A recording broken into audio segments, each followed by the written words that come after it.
Isu kemiskinan sudah tentu kita utamakan, tetapi tanpa pendidikan ini juga melibatkan masyarakat India. Saya sebut semalam, ini semua memerlukan kesungguhan penglibatan anggota-anggota cabang di akar bumi. Anda lah mata-mata, telinga kita, kena maklum pada kita. Sudah tentu tak semuanya pusat akan tahu. Biar menteri-menteri tumpu pada kerja, tumpu pada kerja kabinet. Berilah saya, berilah pimpinan, berilah masa. Kami nak tumpu kepada parti. Boleh atau tidak? Yang kami minat parti, saudara-saudari. Dah lama saya naik presiden, saudara-saudari.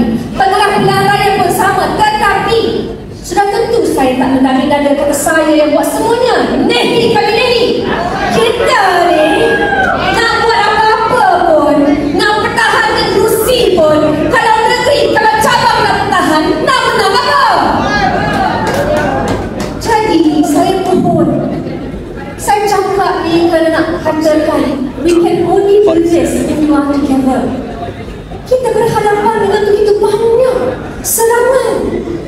Saya sebut tentang pengalaman banyak negara, sama ada Amerika Syarikat, sama ada juga negara-negara Jerman. Kalau orang hilang kepercayaan, kadang-kadang dia tak melihat kepada parti yang mampu mempertahankan mereka. Satu-satunya negara yang saya fikir di mana pimpinan utamanya fokus kepada inflasi dan juga reformasi, negara Meksiko. Negara Meksiko, dia pastikan ya reformasi, tapi isu inflasi, kos sara hidup, dia hubungi, dia maklum, dia bercakap dengan rakyat. Orang nak kata apa katalah, yang penting dia bercakap dari hati nurani. Dia lawan Donald Trump untuk pertahankan kedaulatan di Meksiko dan kos sara hidup rakyat. Ini yang memang tengah dibuat, tapi masalahnya mungkin kita kena komunikasi.